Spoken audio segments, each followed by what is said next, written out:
अफगानिस्तान में आखिर ऐसी क्या बात है कि इसे पूरी दुनिया सल्तनतों के कब्रिस्तान के नाम से जानती है। आखिर अमेरिका, बरतानिया, सोवियत यूनियन समेत दुनिया की तमाम बड़ी ताकतें इसे जीतने की कोशिशें कर चुकी हैं, लेकिन नाकाम क्यों हुई? ये एक ऐसा सवाल है जिसका जवाब अफगानिस्तान की तारीख और उसके जुग्राफियाई महलो वक़ू में पोशीदा है, छुपा हुआ है। 19वीं सदी में बरतानवी सल्तनत, जो इस वक्त दुनिया की सबसे ताकतवर सल्तनत थी, इसने अपनी पूरी ताकत से इसे फतेह करने की कोशिश की। लेकिन 1919 में बरतानिया को अफगानिस्तान छोड़कर जाना पड़ा और अफगानों को आज़ादी देनी पड़ी। इसके बाद सोवियत यूनियन ने 1979 में अफगानिस्तान पर हमला किया। इसका इरादा ये था कि 1978 में बगावत के जरिए कायम की गई कम्युनिस्ट हुकूमत को गिरने से बचाया जाए, लेकिन इन्हें ये समझने में 10 साल लगे कि वो ये जंग नहीं जीत पाएंगे। ब्रिटेन की सल्तनत और सोवियत यूनियन के दरमियान एक कद्र मुश्तरक है। जब दोनों सल्तनतों ने अफगानिस्तान पर हमला किया तो वो अपनी ताकत के उरूज पर थे, लेकिन इस हमले के साथ आहिस्ता आहिस्ता दोनों सल्तनतें टूट फूट का शिकार होने लगी। सन 2001 में अमेरिकी क़यादत में अफगानिस्तान पर हमला हुआ और कई सालों तक जारी रहने वाली जंग में लाखों अफराद हलाक हुए। इस हमले के 20 साल बाद अमेरिकी सदर जो बाइडेन ने अफगानिस्तान से अपनी फौज को वापस बुलाने का फैसला किया। ट्रंप ने भी वापस बुलाने के लिए प्रस्ताव पेश किया था। ये एक मुतनाज़ा फैसला था जिस पर पूरी दुनिया में शदीद तनकीद की गई। इस एक फैसले की वजह से तालिबान ने अफगान दारुल हुकूमत काबुल पर इंतहाई तेज़ी से कब्जा कर लिया है। बाइडेन ने अपने फैसले का दिफा करते हुए कहा कि अमेरिकी शहरियों को ऐसी जंग में नहीं मारना चाहिए जिससे अफगान खुद लड़ने के लिए तैयार न हो। बाइडेन ने अफगानिस्तान की सल्तनतों के कब्रिस्तान के तौर पर शोहरत को याद करते हुए कहा, चाहे कितनी ही फौजी कुव्वत क्यों न लगा लें, एक मुस्तहकम, मुत्तहिद और महफूज अफगानिस्तान का हुसूल मुमकिन नहीं है। हालिया सदियों में अफगानिस्तान को कंट्रोल करने की कोशिश करने वाली दुनिया की ताकतवर फौजों के लिए अफगानिस्तान एक कब्रिस्तान ही साबित हुआ है।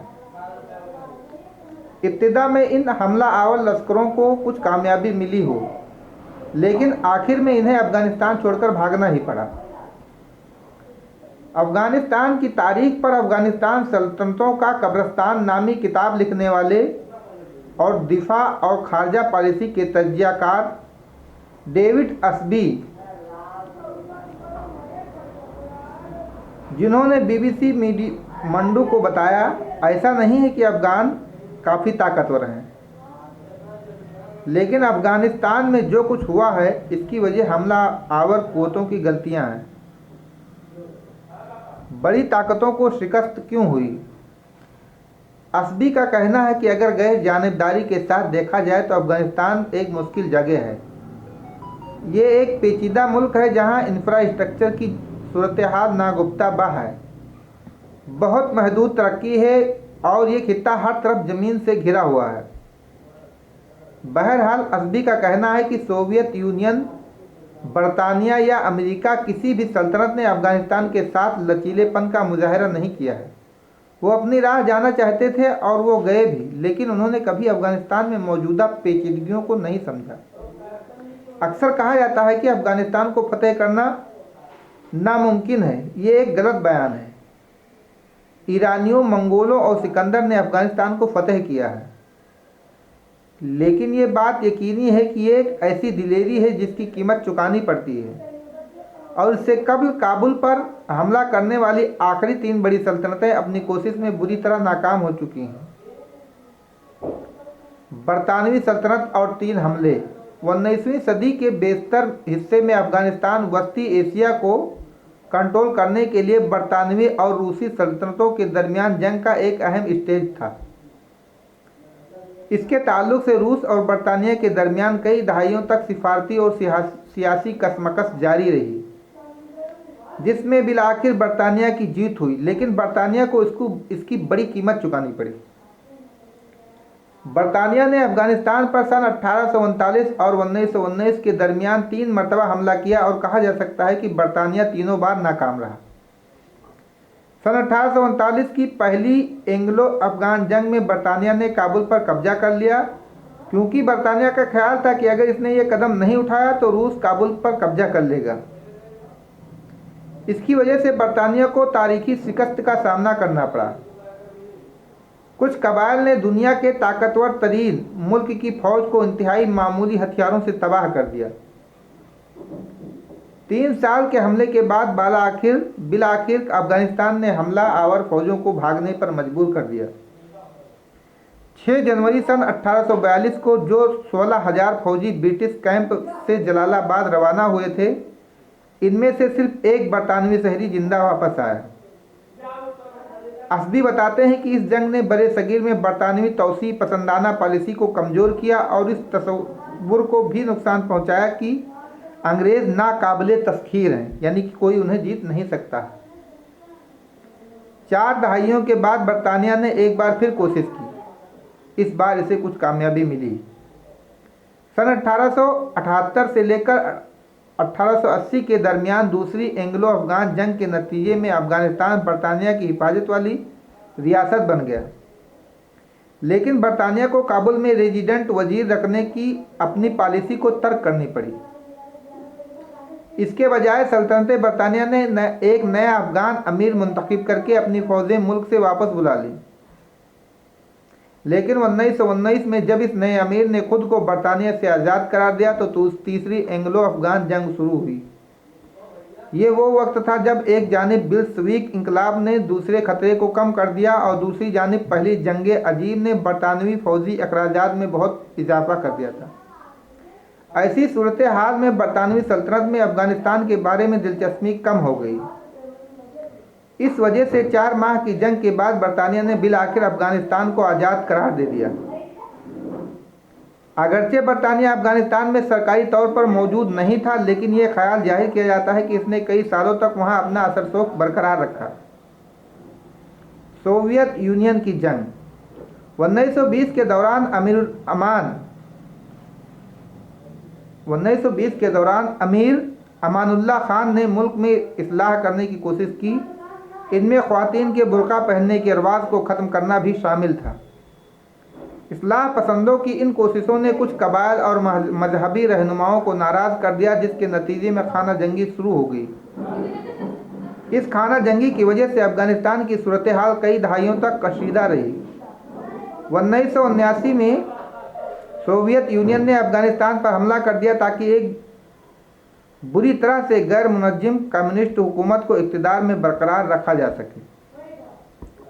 कई मुजाहिदीन तंजीमों ने सोवियत यूनियन की मुखालिफत की और उनके खिलाफ जंग छेड़ दी। इस जंग में मुजाहिदीन ने अमेरिका, पाकिस्तान, चीन, ईरान और सऊदी अरब से पैसे और असलहे हासिल किए। रूसियों ने इन इलाकों और वहाँ के देहातों पर ज़मीनी और फ़िज़ाई हमले किए, जिनके बारे में इनका ख्याल था कि ये मसाले की जड़ है। इसकी वजह से मकामी आबादी अपने घर छोड़ने या मरने या मारने पर मजबूर हो गई। इस हमले में बहुत ज़्यादा खून बहे। इस जंग में तकरीबन 15 लाख लोग हलाक हुए और 50 लाख लोग पनाह गुज़ीर बन गए। एक ज़माने तक सोवियत यूनियन की फ़ौज बड़े शहरों और कस्बों को कंट्रोल करने में कामयाब रही, लेकिन दीही यानी देहाती इलाकों में मुजाहिदीन निस्बतन आज़ाद घूमते रहे। सोवियत यूनियन की फ़ौज ने कई तरीक़ों से इंतहा पसंदी को ख़त्म करने की कोशिश की, लेकिन गोरिल्ला फ़ौज अक्सर ऐसे हमलों से बच जाते थे। इस जंग में पूरा मुल्क तबाह हो गया। इसी दौरान इस वक्त के सोवियत जो लीडर थे मिखाइल गोर्बाचोव, उन्होंने महसूस किया कि रूसी मईशत को तब्दील करने की कोशिश के साथ साथ जंग जारी नहीं रख सकते। इन्होंने 1988 में अपनी फ़ौजें वापस बुलाने का फैसला किया, लेकिन इस इनखला से सोवियत यूनियन की तस्वीर कभी अच्छी न हो सकी। अफगानिस्तान सोवियत यूनियन के लिए वियतनाम जंग बन गया। ये एक इंतहाई महंगी और शर्मनाक जंग थी, जिसमें सोवियत यूनियन अपनी तमाम तर ताकत लगा देने के बावजूद मकामी गोरिल्ला जंगियों के हाथों शिकस्त से दो चार हुआ। असबी कहते हैं कि सोवियत यूनियन ने अफगानिस्तान में जायज हुकूमत का इस वक्त दावा किया जब सोवियत निज़ाम में इसकी हुकूमत और इसकी फ़ौज के दरमियान संगीन और बुनियादी तनाज़ात थे। ये सोवियत यूनियन की सबसे बड़ी गलतियों में से एक थी और इसके बाद सोवियत यूनियन टूटने लगा और तकसीम हो गया। अमेरिकी मुहिम और तबाहकुन वापसी। अफगानिस्तान में बरतानिया और सोवियत यूनियन की नाकाम कोशिशों के बाद अमेरिका ने 9/11 के हमलों के बाद अफगानिस्तान में जमहूरियत की हिमायत की और अलकायदा के खात्मे के लिए अफगानिस्तान पर हमला किया। इससे कबल दो सल्तनतों की तरह अमेरिका भी तेजी से काबुल फतह करने और तालिबान को हथियार डालने पर मजबूर करने में कामयाब रहा। अफगान हुकूमत 3 साल के बाद वजूद में आई, लेकिन तालिबान के हमले जारी रहे। अमेरिका के साबिक सदर बराक ओबामा ने सन 2009 में फौजियों की तादाद में इजाफा करके तालिबान को पीछे ढकेल दिया, लेकिन ज़्यादा देर तक कायम नहीं रह सका। सन 2001 में जंग के आगाज़ के बाद सन 2014 में सबसे ज़्यादा खुरेजी देखी गई। नेटो अफवाज ने अपना मिशन मुकम्मल किया और जिम्मेदारी अफगान फौज के हवाले कर दी। इसी वजह से तालिबान ने ज़्यादा इलाकों पर कब्जा कर लिया। अगले साल पय दर पे खुदकुश धमाके रिकॉर्ड किए गए। इनमें काबुल की पार्लियामेंट और हवाई अड्डे के करीब होने वाले धमाके भी शामिल हैं। इसबी के मुताबिक अमेरिका हमले में बहुत सी चीज़ें गलत तरीके से की गई। वो कहते हैं कि फौजी और सिफारती कोशिशों के बावजूद बहुत से मसाइल में से एक मसला ये था कि अमेरिका और आलमी बिरादरी पाकिस्तान को प्रॉक्सी जंग करने से नहीं रोक सका, जिसने अपने कामयाबी साबित की, और वो ये दूसरे हथियारों से ज़्यादा कामयाब साबित हुआ है। ज़्यादा खर्चीली जंग। अगरचे सोवियत यूनियन की जंग के नतीजे में ज़्यादा खुरीजी हुई, लेकिन अमेरिका हमले में ज़्यादा महंगा साबित हुआ। सोवियत यूनियन अफगानिस्तान जंग में अगर $2 अरब सालाना खर्च करते हुए, वहीं अमेरिका की जानिब से सन 2010 और 2012 के बीच में सालाना तकरीबन $100 अरब खर्च हुए। लेकिन सकूत काबुल को जनूबी वियतनाम के वाक़यात से भी तस्बीह दी गई है। रिपब्लिकन पार्टी की कांग्रेस में रुकने स्टीफिंग ने ट्वीट किया, जो बाइडन का साइगोन है। ये जो बाइडन का साइगोन है। बैनुल अक़वामी मंजरनामे पर एक तबाहकुन नाकामी जिसे कभी फरामोश नहीं किया जा सकेगा। अमेरिकी फौजियों के इनखला के बाद तालिबान के कब्जे से अफगानिस्तान में एक किस्म का इंसानी बहरान पैदा हो गया, जिसके सबब लाखों लोग बेघर हुए हैं। असबी का कहना है कि आने वाले दिनों में ये देखना ज़रूरी होगा आया बैनुल अक़वामी बिरादरी की तरफ से तालिबान हुकूमत को मंजूर किया जाएगा या नहीं। मुझे इस मामले पर बहुत ज़्यादा शकूक व शुबहात हैं, और अगर आलमी बिरादरी के लिए तालिबान से निपटना नामुमकिन हो जाता है तो ये देखना दिलचस्प होगा कि क्या कोई दूसरी ताकत दुनिया की सल्तनतों का कब्रिस्तान कहे जाने वाले अफगानिस्तान पर हमला करने का खतरा मोल लेती है।